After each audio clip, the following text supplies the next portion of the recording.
Uma das atividades que eu mais gosto de fazer, às vezes, é denunciar a idade das pessoas, voluntária ou involuntariamente. Tá?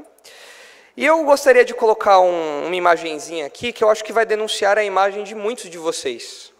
Possivelmente alguns vão ficar com um sorriso nostálgico no rosto, tá?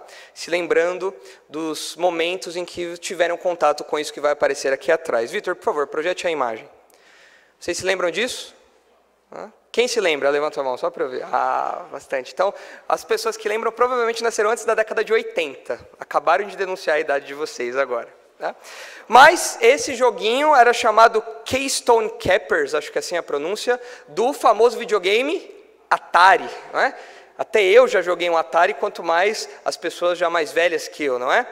E esse joguinho, que popularmente ficou conhecido como Polícia e Ladrão, era um jogo que basicamente era isso. Um policial correndo atrás de um ladrão dentro de um shopping. Tá? Então esse era o joguinho, você era o policialzinho, você tinha que desviar dos obstáculos, e você ficava numa perseguição policial frenética, que deixaria qualquer polícia 24 horas com inveja. Qualquer documentário a respeito de perseguição policial ficaria abalado com esse joguinho aí, porque você tinha que ir lá percorrer todos os andares do shopping para conseguir finalmente capturar o ladrãozinho ali. Keystone Capers, de 1983, uma frenética perseguição policial. Obrigado, Vitor. Pode tirar. E por que eu coloquei essa imagem aqui? Porque o que acontece agora no relato de Jonas é uma frenética perseguição. Deus agora está perseguindo Jonas. Lembre-se que Jonas fugiu, Deus deu uma tarefa para Jonas, Jonas não atendeu ao chamado de Deus, não atendeu à tarefa que Deus deu a ele, e então ele foge para Tarsis. Ele vai até o porto, ele embarca ali no barquinho, e ele vai tranquilamente fugir do Senhor, ou pelo menos ele pensa que será tranquilamente.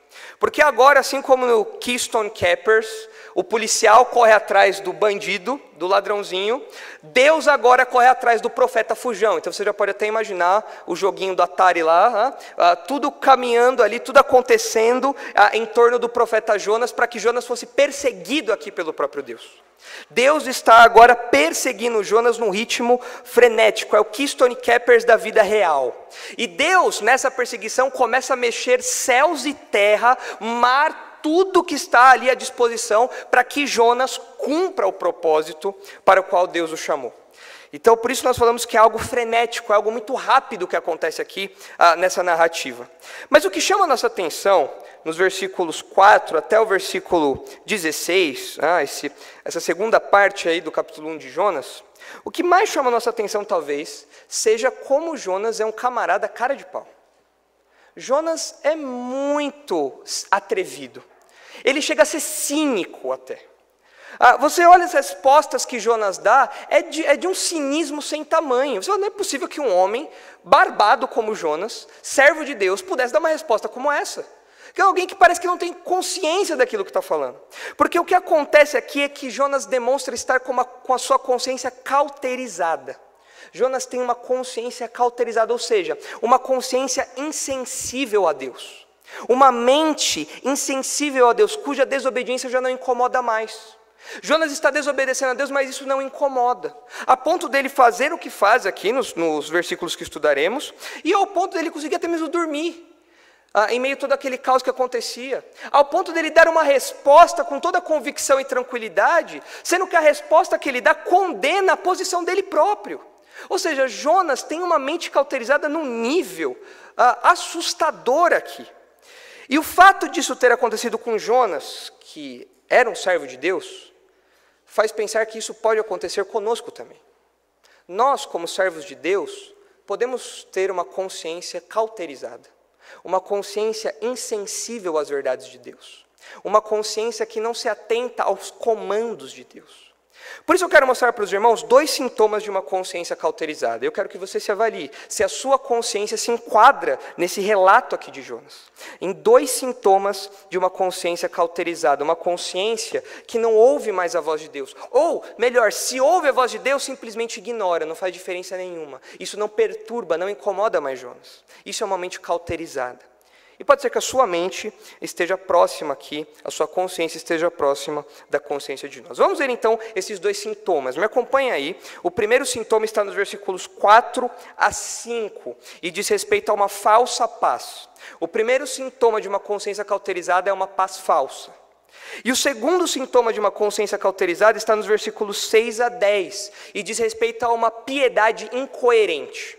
Falsa paz e piedade incoerente. São dois traços, dois sintomas de uma mente cauterizada. Se você, ao longo dessa exposição, olhar para a sua consciência e perceber que a sua consciência desfruta de uma falsa paz e de uma piedade incoerente, você está no mesmo patamar de Jonas e, portanto, você está insensível à voz de Deus. Você está insensível aos comandos de Deus. Mas vamos ver os versículos 4 e 5, onde nós temos, então, esse primeiro sintoma de uma consciência cauterizada, que é a falsa paz. Veja aí o que diz o versículo 4. Mas o Senhor lançou sobre o mar um forte vento, e fez-se no mar uma grande tempestade, e o navio estava a ponto de se despedaçar. Nós percebemos a partir de agora, se os irmãos observarem, os agentes de Deus em movimento obedecendo prontamente ao seu comando. O mar obedece ao comando de Deus, as sortes lançadas aqui obedecem ao comando de Deus, os marinheiros obedecem ao comando de Deus, o peixe obedece ao comando de Deus. Se vocês caminharem ao longo da narrativa, nos outros capítulos, os irmãos verão que os ninivitas obedecem ao comando de Deus, que a planta obedece ao comando de Deus, que o verme obedece ao comando de Deus, mas o único que não obedece ao comando de Deus é Jonas. Mas nós vemos aqui Deus movendo o mar, movendo seus agentes de perseguição, nesse grande Keystone Cappers da vida real, nós vemos Deus movendo seus agentes para encurralar Jonas. Parece que o funil vai ficando cada vez mais apertado e Jonas não tem para onde correr. Jonas fica num canto, sem saída. E Deus vai deixando esse canto cada vez mais apertado, né? E no versículo 4 nós vemos Deus enviando uma grande tempestade sobre o mar. Charles Spurgeon, comentando sobre essa passagem, ele diz o seguinte: o onipotente, se referindo a Deus, o onipotente, o todo-poderoso, tem servos em todo lugar. Deus nunca sofre de falta de agentes para prender seus fugitivos. Na execução dos seus desígnios, o Senhor nunca fica com as mãos vazias, nunca fica sem servos prontos a obedecer. Nunca fica sem servos disponíveis para obedecê-lo prontamente, nunca. Quando o homem não obedece, o mar obedece. Se o mar não é suficiente, Deus tem os céus ao seu dispor para enviar a tempestade. Se ainda assim a tempestade não é suficiente, Deus tem os anjos prontos a obedecê-lo. Deus sempre tem agentes, não porque Ele precisa, mas porque Ele escolhe, na sua relação com a criação, a executar os seus planos por meio de agentes. Jonas era o agente que deveria levar a palavra a Nínive, mas Jonas se recusa a isso, Jonas foge. Então Deus manda o mar obedece, os céus fecham, os céus obedecem, e tudo vai caminhando aqui para essa perseguição de Jonas. E como eu disse, tudo e todos obedecem a Deus, menos Jonas. Isso por si só ensina para nós uma preciosa lição de hamartiologia, ou seja, a doutrina a respeito do pecado. Essa rebeldia de Jonas, em contraste com a obediência de todo o resto dos personagens do livro, mostra para nós que, quando o pecado adentrou a humanidade, tornou o homem alguém completamente desobediente e ignorante. Não é inteligente a desobediência de Jonas. Não faz sentido a desobediência de Jonas. E o contraste aqui mostra que Jonas é mais desobediente do que coisas. Alguém é mais desobediente do que objetos. O mar não tem vida por si só. Uma planta não tem vida por si só. Um verme não é um ser pensante ali, com consciência, que fica pensando e elucubrando ali, quem sou eu, qual é o meu propósito. Não é isso. Mas Jonas é alguém assim e não obedece a Deus. É o único camarada do livro inteiro que não obedece a Deus. Enquanto que diante do Senhor, o homem deveria prestar pronta obediência, estar pronto a obedecer a Deus, nós vemos que não é o que acontece aqui. Vejam alguns textos comigo, vejam como esse contraste ao longo da Escritura é grande. Vejam comigo o Salmo 103, abram rapidamente comigo no Salmo 103, vamos ver alguns textos que mostram essa pronta obediência da criação, mas a rebeldia do homem. Vejam aí o Salmo 103, versículos 19 e 20, veja o que diz, versículos 19 e 20 do Salmo 103, veja só, Veja que os anjos obedecem prontamente a Deus. Salmo 103, nos céus estabeleceu o Senhor o seu trono, e o seu reino domina sobre tudo. Bendizei ao Senhor todos os seus anjos, valorosos em poder, que executais as suas ordens e lhe obedeceis a palavra. Deus manda e os anjos cumprem, obedecem. Não fogem como Jonas fugiu, obedecem. Vejam, virem um pouco as páginas da sua Bíblia para o Salmo 29. Veja no Salmo 29 como a própria natureza treme diante da voz de Deus, algo que Jonas não faz. Veja, aliás, Salmo 29, veja o que diz, Salmo 29, versículo 3. Veja o contraste com Jonas, o profeta fujão. Os anjos obedecem, a natureza treme diante de Deus. Olha lá, Salmo 29, versículo 3. Ouve-se a voz do Senhor sobre as águas, troveja ao Deus da glória, o Senhor está sobre as muitas águas. A voz do Senhor é poderosa, a voz do Senhor é cheia de majestade. A voz do Senhor quebra os cedros, sim, o Senhor despedaça os cedros do Líbano. Ele os faz saltar como um bezerro, o Líbano e o Sirion como bois selvagens. A voz do Senhor despede chamas de fogo, a voz do Senhor faz tremer o deserto faz tremer o deserto de Cádiz. A voz do Senhor faz dar cria às corças e desnuda os bosques, e no seu templo tudo diz glória. O Senhor preside aos dilúvios como rei, o Senhor presidirá para sempre. A natureza treme diante de Deus, e para a natureza, para a criação, não existe outra opção senão obedecer aquilo que Deus ordena. Vejam também o livro de Jó. Vamos caminhar um pouco nos livros poéticos que mostram isso com muita propriedade. Jó capítulo 38, veja o que diz Jó capítulo 38, os anjos obedecem a Deus, a natureza treme diante de Deus, e Jó fala que os relâmpagos obedecem a Deus. Veja aqui, Jó 38, versículos 34 e 35. Jó, capítulo 38. Podes levantar a tua voz até as nuvens, para que a abundância das águas te cubra? Ou ordenarás aos relâmpagos que saiam e te digam, eis-nos aqui? Ou seja, quando Deus fala, enviarei uma tempestade sobre a terra, os relâmpagos já se prontificam. O exército dos relâmpagos de Deus está pronto para obedecer às ordens do Senhor. Mas Jonas... Os anjos obedecem, a natureza treme, os relâmpagos obedecem. E vejam Isaías 6, veja que curioso o que acontece em Isaías capítulo 6. Isaías capítulo 6, olha o que diz o versículo 1, mas especialmente o 4. Veja aí, Isaías 6. No ano da morte do rei Uzias, eu vi o Senhor assentado sobre um alto e sublime trono, e as abas de suas vestes enchiam o templo. Serafins estavam por cima dele, cada um tinha 6 asas, com 2 cobria o rosto, com 2 cobria os seus pés e com 2 voava. E clamavam uns para os outros, dizendo, Santo, Santo, Santo é o Senhor dos exércitos, toda a terra está cheia da sua glória. Versículo 4, as bases do limiar tremeram à voz do que clamava, e a casa se encheu de fumaça.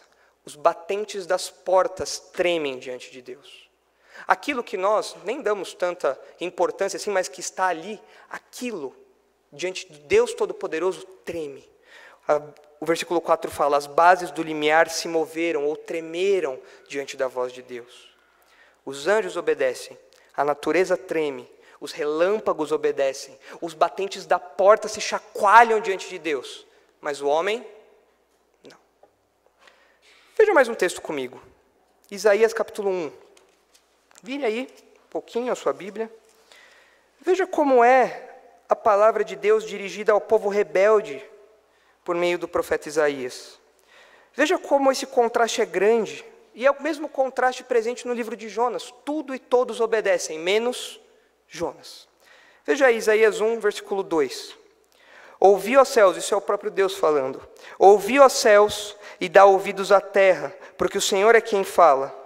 Criei filhos e os engrandeci, mas eles estão revoltados contra mim. Veja agora o contraste que Isaías faz. O boi conhece o seu possuidor e o jumento o dono da sua manjedoura, mas Israel não tem conhecimento, o meu povo não entende. Nós somos mais rebeldes, nós somos mais ignorantes do que um boi e do que um jumento. Isso aqui não é figurado, é literal. Nós não entendemos de quem vem o nosso sustento, Nós não entendemos que nós estamos diante do Deus Todo-Poderoso, diante de quem os batentes da porta tremem. Nós não entendemos isso, nós somos rebeldes. Jonas é rebelde. E a desobediência de Jonas é um exemplo da nossa desobediência também. Enquanto toda a criação exulta diante de Deus, enquanto toda a criação se prostra diante de Deus com reverência, com temor, nós, a glória da criação, a coroa da criação, não fazemos isso por conta do nosso pecado. E esse é um quadro terrível que é expresso aqui, que é ilustrado na vida de Jonas. E a pergunta é, como nós podemos então reverter esse quadro? Como nós podemos reverter esse quadro de rebeldia? Como nós podemos sair dessa situação? O apóstolo Paulo responde isso em Romanos, capítulo 1. Vá lá comigo também. Romanos, capítulo 1. Veja como o apóstolo Paulo lida com essa verdade em Romanos, capítulo 1. É possível reverter esse quadro de desobediência. Como? Paulo diz isso em Romanos, capítulo 1, no versículo 5. Romanos 1, 5 diz assim: Jesus Cristo, nosso Senhor, por intermédio de quem viemos a receber graça e apostolado por amor de seu nome, para a obediência por fé entre todos os gentios. Talvez na sua versão isso esteja mais claro, mas o que Paulo está falando aí é que ele recebeu do próprio Senhor a graça e o ministério apostólico para que os gentios, por meio da fé, pudessem exercer obediência a Deus. Como alguém pode exercer obediência a Deus então? Por meio da obra de Cristo, por meio da fé.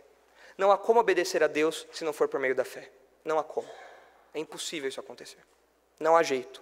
Nós olhamos para o Jonas desobediente e nós falamos, como eu posso obedecer a Deus? Como eu posso ser diferente de Jonas? Por meio da fé. Fé em quem? Fé no Filho. Fé em Jesus Cristo. Aquele que nos redime, aquele que tira a nossa condenação, aquele que nos regenera, que nos faz novas pessoas. E agora com uma nova natureza, nós podemos então obedecer a Deus. Ao Deus cujos anjos obedecem, ao Deus cujos batentes das portas tremem, ao Deus cuja natureza treme, ao Deus cujos relâmpagos prontamente estão ali esperando para cumprir as suas ordens, por meio da fé. Sem a fé, nós não podemos obedecer a Deus. É isso que Paulo fala aqui, para a obediência pela fé, ou obediência por fé. Mas volte para Jonas. Nós estamos falando de uma falsa paz, e nós já começamos a perceber qual vai ser o tom dessa perseguição. Deus está movendo céus e terra para perseguir Jonas. E a coisa está ficando feia, literalmente o tempo fechou para Jonas.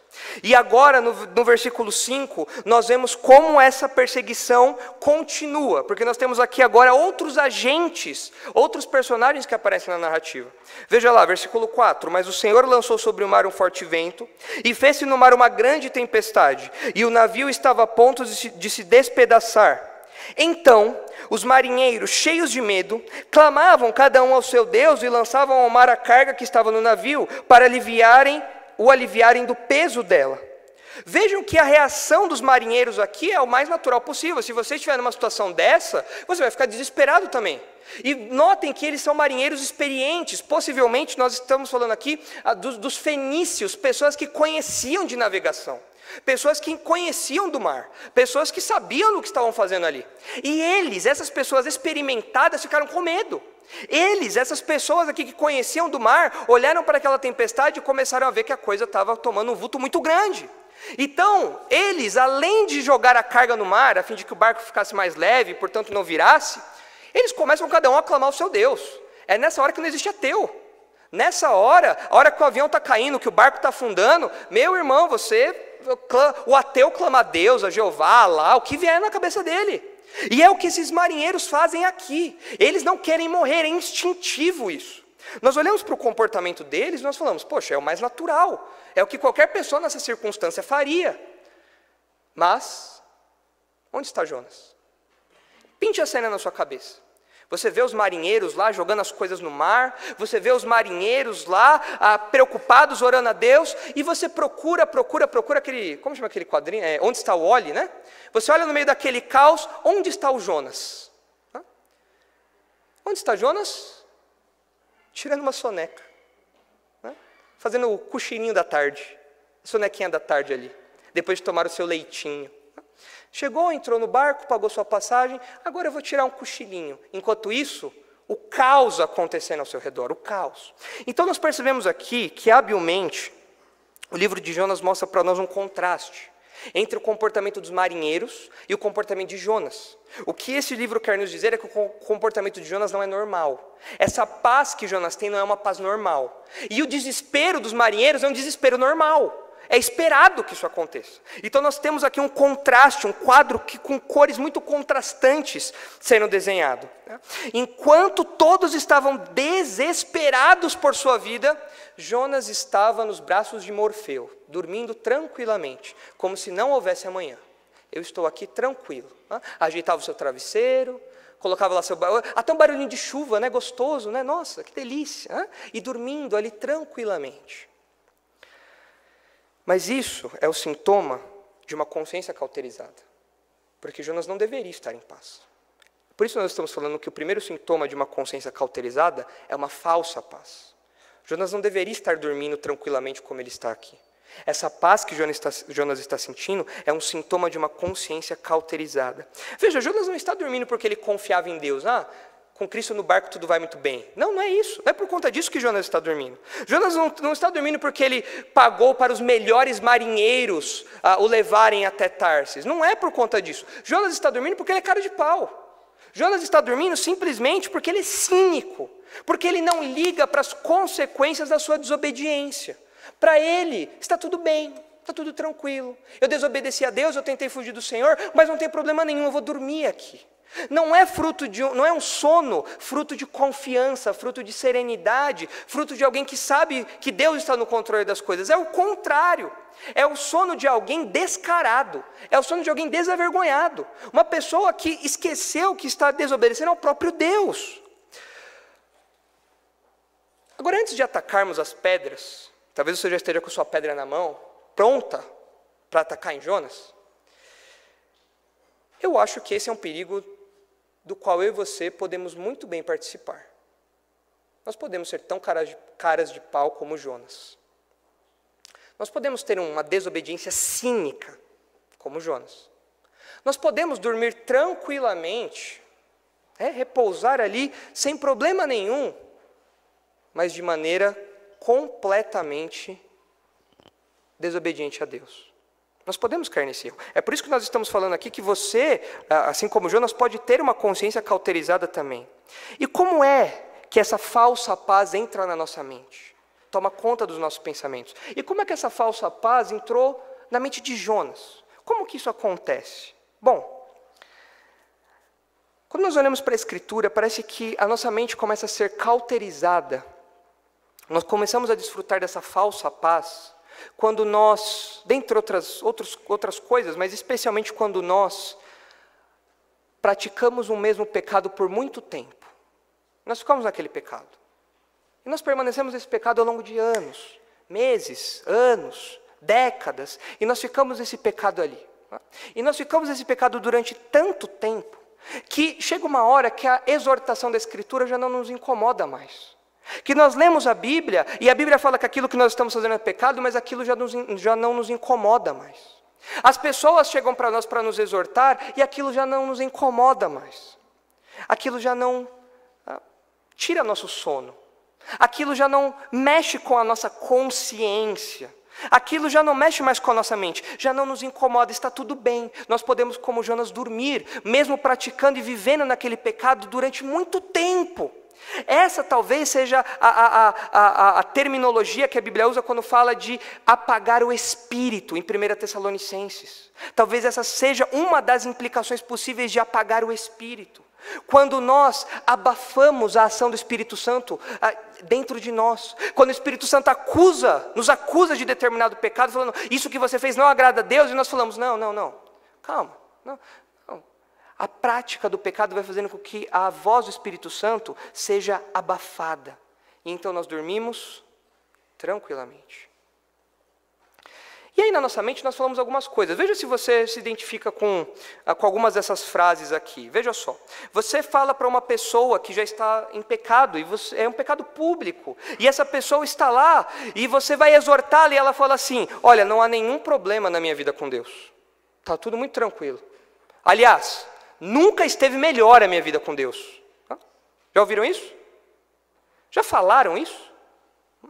Ou ainda, olha, eu sei que você veio me exortar, muito obrigado, mas eu deito a minha cabeça no travesseiro todas as noites e eu durmo feito um bebê.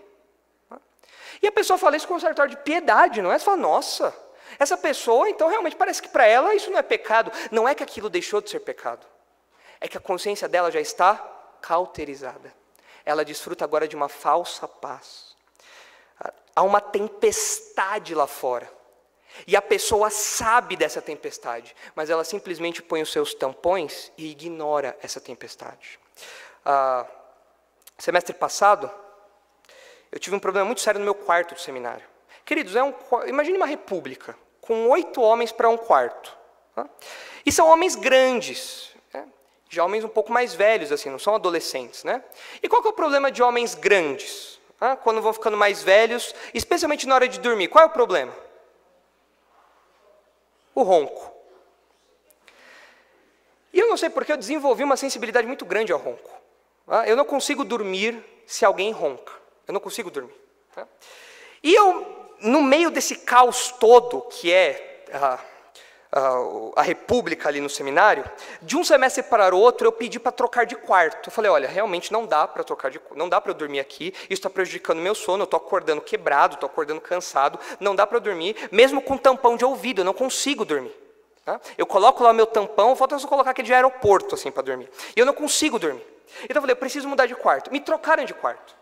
E eu fui feliz para o novo quarto. Falei, uau, agora sim eu vou conseguir dormir. E eu me ajeitei lá no meu travesseiro, lá pronto para dormir, com o meu tampão de ouvido por garantia. Né? E então eu estava desfrutando de uma falsa paz. Sabe por quê? Porque um começou a roncar. Eu falei, não, daqui a pouco ele para.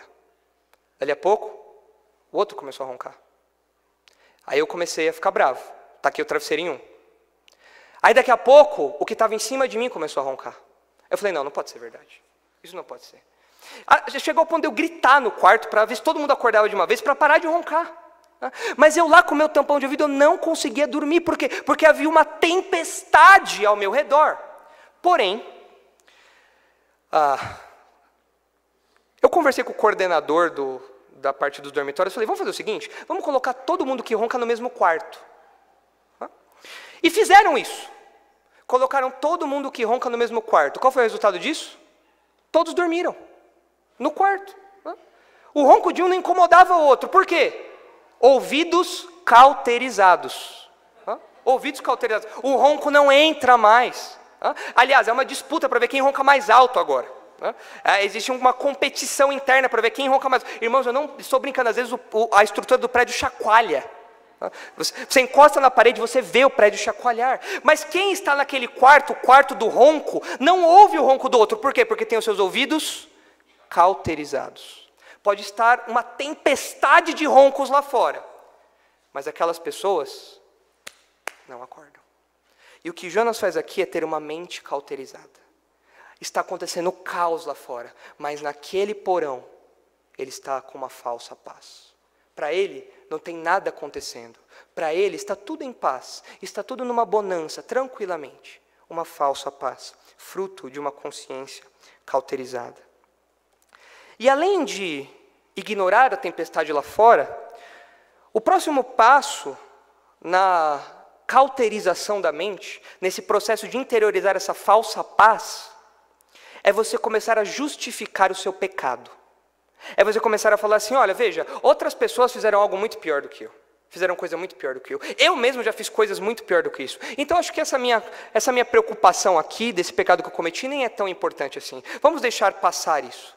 Falsa paz. Mas pela graça de Deus, nós, os crentes, podemos desfrutar de uma verdadeira paz.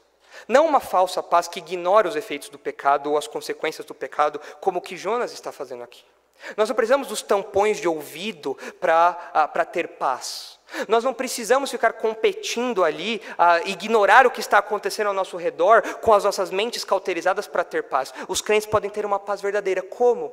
Como ter uma paz verdadeira? 1 João 1,9 fala, se confessarmos os nossos pecados, Ele é fiel e justo para nos perdoar os pecados e nos purificar de toda injustiça.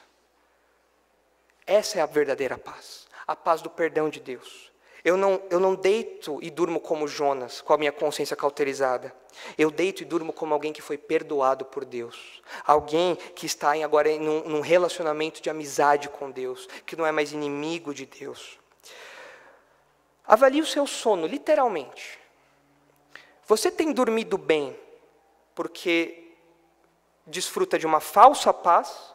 Ou você tem dormido bem porque desfruta do perdão que Deus dá? E esta é a verdadeira paz. Você está dormindo como Jonas? Ou você está dormindo como alguém perdoado por Deus? Como tem sido o seu sono? Literalmente, mas figuradamente também. Como tem sido os seus dias? Você tem pensado em alguma coisa e ignorado? Falado, não, isso daqui não é nada. Você tem desfrutado de uma falsa paz? Ou tem desfrutado da verdadeira paz que Jesus Cristo proporciona por meio do seu sangue? Então esse é o primeiro sintoma de uma mente cauterizada. O primeiro sintoma de uma consciência cauterizada é a falsa paz. Mas o texto continua, e a perseguição frenética está a 1000.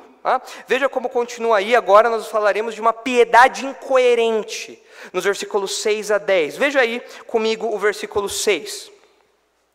Chegou-se a ele, Jonas está dormindo então, chegou-se a ele o mestre do navio e lhe disse, que se passa contigo, agarrado no sono? Levanta-te, invoca o teu Deus, talvez assim esse Deus se lembre de nós, para que não pereçamos. Veja aqui o cúmulo do cúmulo do cúmulo do cúmulo. Um pagão chega para Jonas e fala, Jonas, você precisa orar. Chega a ser uma piada isso, uma piada de péssimo gosto, mas é o contraste que Jonas mostra para nós. É totalmente inusitado isso aqui. Os pagãos estão orando aos seus deuses, enquanto Jonas, que crê e serve ao Deus verdadeiro, está ignorando tudo aquilo que está acontecendo. Então o pagão chega lá e fala, ô amigo, por que você está dormindo? Olha o caos que está acontecendo lá fora, levanta aí, ora ao seu Deus aí, quem sabe ele vai nos ajudar.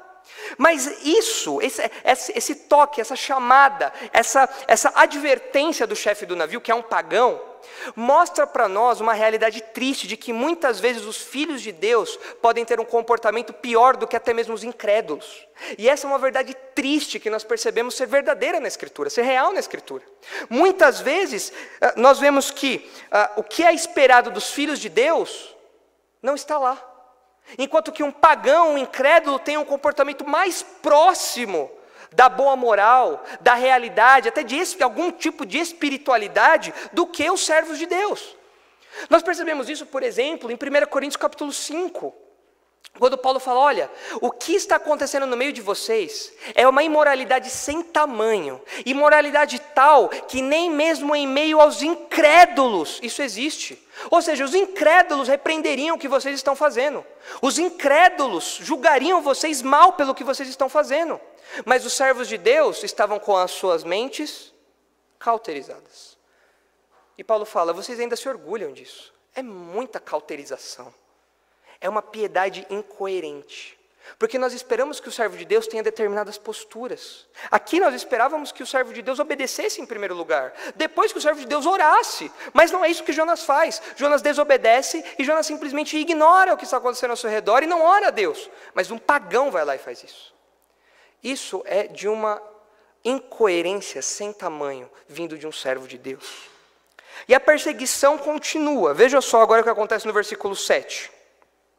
E diziam uns aos outros, vinde, lancemos sortes, para que saibamos por causa de quem nos sobreveio este mal. Veja aqui, aqueles pagãos, marinheiros, perceberam que o que estava acontecendo não era uma tempestade normal. Não era algo que dava para ver no clima-tempo, não era algo que aparecia na previsão de tempo da Globo, era algo adverso, era algo que não era normal, não era comum ali. E então esses homens perceberam que tinha alguma coisa errada. E eles falaram, olha, vamos fazer o seguinte, vamos jogar as sortes aqui e ver quem é o responsável por esse caos todo que sobreveio a este barco. Então eles lançam sortes. As sortes nós vemos, tanto no Antigo Testamento como também no livro de Atos, era o método pelo qual as pessoas, especialmente o povo de Deus, tentava descobrir qual era a vontade de Deus para determinadas situações, determinadas decisões.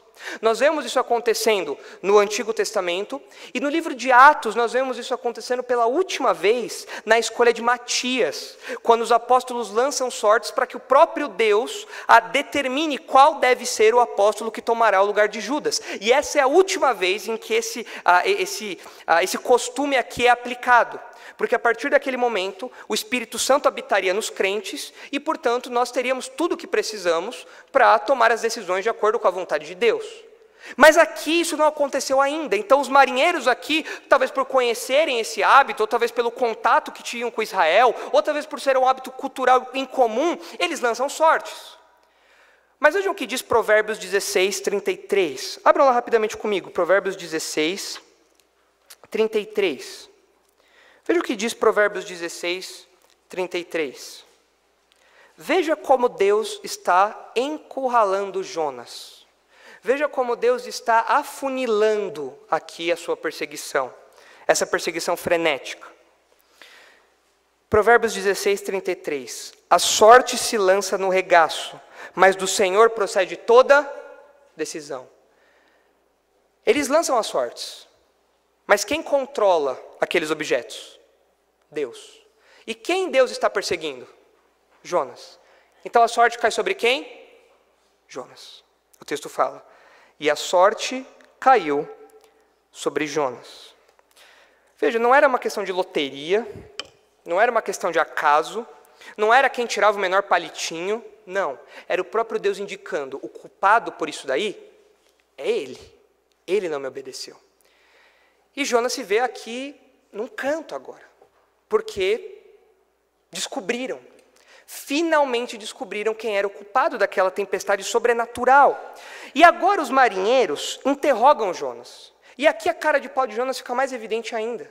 Veja como ele responde ao interrogatório, versículo 8. Então lhe disseram, declara-nos agora, por causa de quem nos sobreveio este mal? Que ocupação é a tua? De onde vens? Qual a tua terra? E de que povo és tu? Então imagina aquela tempestade toda, e esses homens tentando saber quem era o culpado, e eles falam, olha, é o seguinte, a sorte caiu sobre você, então agora você vai ter que falar, amigo. Fala aí de onde você vem, quem você é, o que você faz, porque tem alguma coisa errada contigo. E a resposta que Jonas dá, deixa a gente de queixo caído, porque Jonas é totalmente incoerente aqui. Jonas é um cara de pau sem tamanho. Jonas é um cínico na sua resposta. Veja o que ele responde. Versículo 9, ele lhes respondeu, sou hebreu, ok, ele é do povo dos hebreus, até aí ok, e temo ao Senhor. Piada, isso é piada pronta. Você teme ao Senhor? Você. Se você teme ao Senhor, então por que você fugiu? Por que você não obedeceu ao Senhor? Se você diz ter temor do Senhor, por que você está agindo desse jeito? E, portanto, Deus está mandando toda essa tempestade aqui sobre nós? Por quê? E veja de novo o contraste. Olhe para o versículo 10. Veja o que diz o versículo 10 a respeito dos marinheiros. Jonas fala, eu temo a Deus. Mas veja o que diz o versículo 10. Então os homens ficaram possuídos de grande temor. Quem é mais temeroso aqui? Quem tem maior temor aqui? Jonas ou os pagãos? Os pagãos. Uma piedade completamente incoerente, não encaixa. Ele fala, eu temo a Deus, mas é mentira. E disso nós aprendemos que o temor ao Senhor não é algo que se expressa por palavras. Não é algo que você fala somente, eu temo a Deus, legal, isso é o suficiente. Não é. Vejam o que diz 1 Pedro, capítulo 1. Abram comigo em 1 Pedro, capítulo 1. Vamos caminhar em cima dessas verdades, para que nós compreendamos o livro de Jonas à luz do Novo Testamento também, e nós apliquemos isso diretamente à nossa vida. Veja o que diz 1 Pedro, capítulo 1, que mostra para nós que o temor a Deus não é medido só por palavras, mas em atitudes também. 1 Pedro, capítulo 1, versículo 14, veja só. Pedro diz, como filhos da obediência, 1 Pedro 1, 14, como filhos da obediência, não vos amoldeis as paixões que tinhais anteriormente na vossa ignorância. Pelo contrário, segundo é santo aquele que vos chamou, tornai-vos santo também vós mesmos em todo o vosso procedimento.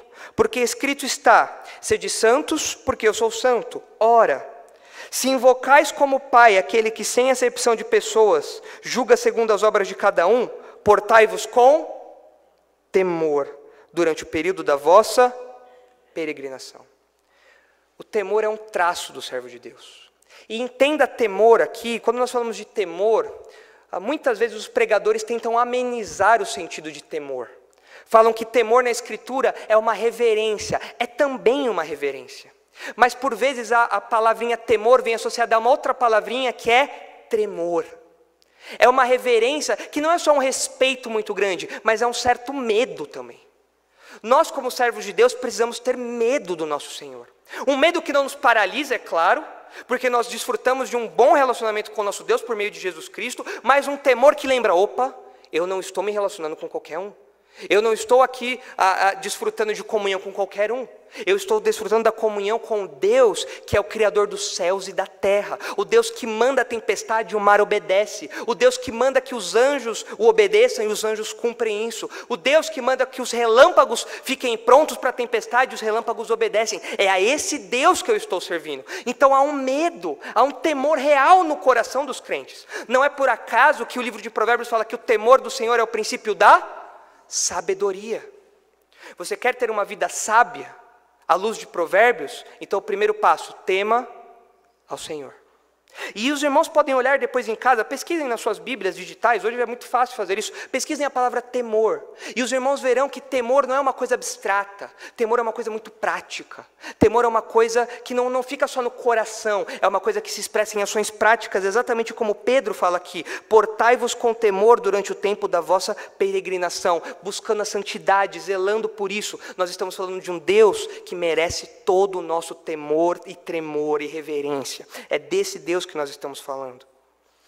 Então o que Jonas responde aqui é de uma incoerência sem tamanho, fruto de uma consciência cauterizada.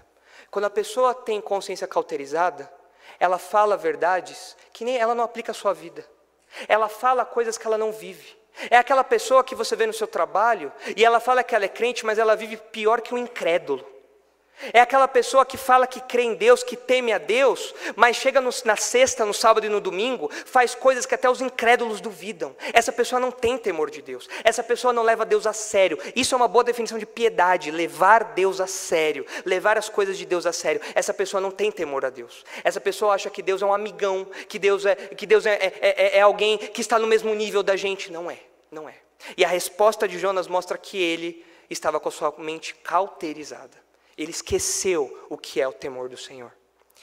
Mas Jonas não para por aí. Ele piora a resposta dele. O livro de Jonas, Jonas vai ladeira abaixo, literalmente. Começa com a palavra do Senhor vindo a Jonas, Jonas fugindo, descendo para uma cidade, depois descendo para o navio, descendo para o fundo do mar, e as palavras de Jonas vão acompanhando esse gráfico descendente, vão acompanhando isso. Vejam o que diz a segunda parte do versículo 9. Jonas respondeu, sou hebreu e temo ao Senhor, o Deus do céu, que fez o mar e a terra. Pergunta, Jonas estava tentando fugir por qual meio? Opção A, ferrovias. Opção B, balão. Opção C, carro. Ou opção D, hidrovias. Por onde Jonas estava tentando fugir? Hidrovias, pelo mar. E como ele abre aqui a descrição que ele faz do seu Deus? O Deus do céu que fez o... Jonas, por favor, né? Você esperava mais de você. Uma incoerência dessa. Se você quer fugir de Deus, imagina os marinheiros perplexos, com boquiabertos ali. Peraí, o que você acabou de falar? Você está fugindo do Deus que criou o mar, num barco no mar? Não faz sentido isso que você está falando. Porque a consciência cauterizada faz isso. Faz com que essas incoerências aflorem. Faz com que essas não compatibilidades apareçam. E é o que acontece aqui com Jonas. Ele fala, eu sirvo ao Deus que fez o mar, mas eu estou fugindo pelo mar. E essa resposta de Jonas aqui pode ser aplicada para nós no seguinte sentido. Não tinha para onde Jonas fugir. Qualquer meio que Jonas tentasse usar para fugir de Deus, ele poderia falar, eu estou fugindo por meio da terra, mas Deus é o criador da terra. Eu estou fugindo de balão pelo ar, mas Deus é o criador do ar. Não tem para onde fugir, essa é a verdade. Qualquer resposta de Jonas seria incoerente aqui. Não tem como. Mas nós, muitas vezes, tentamos fugir do Senhor num universo criado por Ele. por coisas que foram criadas por Ele. Nós tentamos nos afastar de Deus, fugir da presença de Deus, deixar Deus de fora de um universo que Ele mesmo criou, que é o que Jonas está fazendo aqui. Jonas acha que no mar ele vai conseguir fugir de Deus, mas surpresa, Deus criou o mar. E nós às vezes usamos desse subterfúgio, tentando fugir de Deus por meio daquilo que o próprio Deus criou e portanto é dono.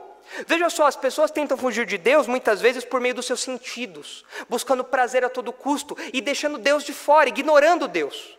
Mas o que o Salmo 139 fala? Que Deus nos formou.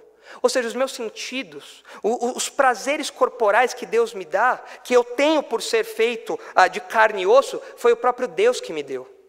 Eu não consigo fugir de Deus por meio disso. Eu não consigo me afastar de Deus de maneira satisfatória. Eu não consigo me afastar de Deus verdadeiramente. Eu não consigo viver verdadeiramente num espaço onde Deus não está, quando eu tento fugir por meio dos meus sentidos, dos meus prazeres. Muitas pessoas falam, eu vou fugir de Deus utilizando do dinheiro. Quem é o dono do ouro e da prata? Deus. Não dá para fugir. Não dá. O Senhor está lá, e o Senhor manda tempestade nos nossos sentidos, o Senhor manda tempestade nos nossos prazeres, o Senhor manda tempestades dos nossos recursos. As pessoas falam, eu vou fugir de Deus usando a tecnologia, aqui no meu celular, aqui no meu iPad, aqui no meu computador, eu consigo fugir de Deus. Mas segundo a Escritura, quem dá o entendimento para que o homem possa construir tudo isso, toda essa tecnologia que nos cerca? Quem dá o entendimento? Deus. Não tem como fugir do Senhor, não dá. Não dá. Num universo criado por Deus, não existe rota segura de fuga. Não existe. Num universo onde Deus é soberano e tudo que existe aqui foi criado por Ele e para Ele, não há rota de segurança para fugirmos de Deus. Não há como, não há. Só Deus controla tudo e cada milímetro, cada elemento da criação está atendendo aos seus propósitos e obedece ao seu comando. Em nossas fugas do Senhor, nós tentamos nos esconder de Deus como Jonas, mas nós nos esquecemos que nós estamos tentando nos esconder de alguém que é simplesmente soberano e que controla toda a criação. Não fugimos pelo mar, não fugimos pela terra, não fugimos pelo ar. E nós falamos, eu sirvo ao Deus que criou a terra. Nós vemos Gênesis 1 e nós falamos amém, mas nós tentamos fugir do Deus de Gênesis 1. Isso é pura incoerência, fruto de uma mente cauterizada. 2 sintomas de uma mente cauterizada. Primeiro sintoma, uma falsa paz. Segundo sintoma, uma piedade incoerente. Alguém que diz que teme a Deus, mas não teme a Deus. O funil está apertando para Jonas. Jonas está ficando sem saída cada vez mais. E hoje, depois que você ouvir essa mensagem, seja aqui, seja na internet, onde quer que for, o funil está apertando para você também. Pare de fugir do Senhor. Pare. Você não vai conseguir fugir de Deus. Não há escapatória. Talvez você tenha vindo aqui hoje e você esteja fugindo do Senhor, como Jonas. Talvez você seja um crente que esteja fugindo do Senhor. Talvez a sua mente esteja cauterizada. Talvez você fale assim, Nicolas, realmente eu desfruto de uma falsa paz e de uma piedade incoerente. Pare de fugir do Senhor. Confesse os seus pecados e desfrute de uma paz verdadeira. Entregue a sua vida a Cristo, caso você não seja um crente ainda, e desfrute dessa paz verdadeira. Não durma no porão do barco que vai para Tarsis. Durma nos braços do Deus Todo-Poderoso que nos concede o perdão por meio de Jesus Cristo. Abrace isso, abrace o Evangelho e pare de fugir do Senhor. Abandone a sua mente cauterizada. Não seja como Jonas, pelo menos não até nesse momento da narrativa. Seja como alguém que está atento à voz do Senhor, com ouvidos abertos, pronto a se arrepender e a retornar a Ele. Vamos orar. Senhor, nós queremos pedir pela nossa vida, queremos pedir perdão em primeiro lugar, porque muitas vezes nós praticamos um pecado tantas vezes que a nossa consciência simplesmente se torna cauterizada e nós nos tornamos insensíveis à voz do Teu Espírito, à voz da Tua Palavra, à voz da Tua Igreja. Pai, se há pecados desses na nossa vida, por favor, tira, Pai. Tira com a ação santificadora do Teu Espírito. Ajuda-nos a desenvolver uma percepção das Tuas verdades mais aguçadas. Que nós vivamos em coerência, que nós vivamos em harmonia com aquilo que nós falamos crer. Que nós vivamos como verdadeiros servos do Deus que criou o céu, a terra e todo o universo, do qual nós não podemos fugir por via nenhuma, Pai. Ajuda-nos, por favor. Tira de nós essa mente cauterizada, quebra essa mente cauterizada, quebra a pedra dos nossos corações por meio da ação do Teu Espírito. E dá-nos, Pai, um coração pulsante pela Tua palavra, um coração que atende ao Seu chamado, um coração que obedece prontamente ao Senhor, Pai. Que nós sejamos pessoas, Pai, que como os relâmpagos obedecem prontamente ao Senhor. Que diante do Senhor, como os batentes das portas, nós tremamos também. Que assim como a natureza faz, os desertos fazem, nós tenhamos reverência diante da sua voz, que nós estejamos prontos a cumprir os seus desígnios, Pai, exatamente como os anjos fazem, que nós não sejamos como Jonas, Pai, porque o Senhor é implacável na busca dos seus servos, e o Senhor será implacável na busca por nós também. Nós somos gratos por isso, mas pedimos que o Senhor impeça que nós cheguemos, Pai, ao nível da mente cauterizada de Jonas. Livra-nos disso, por favor. Perdoa os nossos pecados e obrigado pela certeza de que nós podemos sim desfrutar de uma paz verdadeira na obra de Jesus Cristo. E é isso que nós oramos agradecidos. Em nome de Jesus. Amém.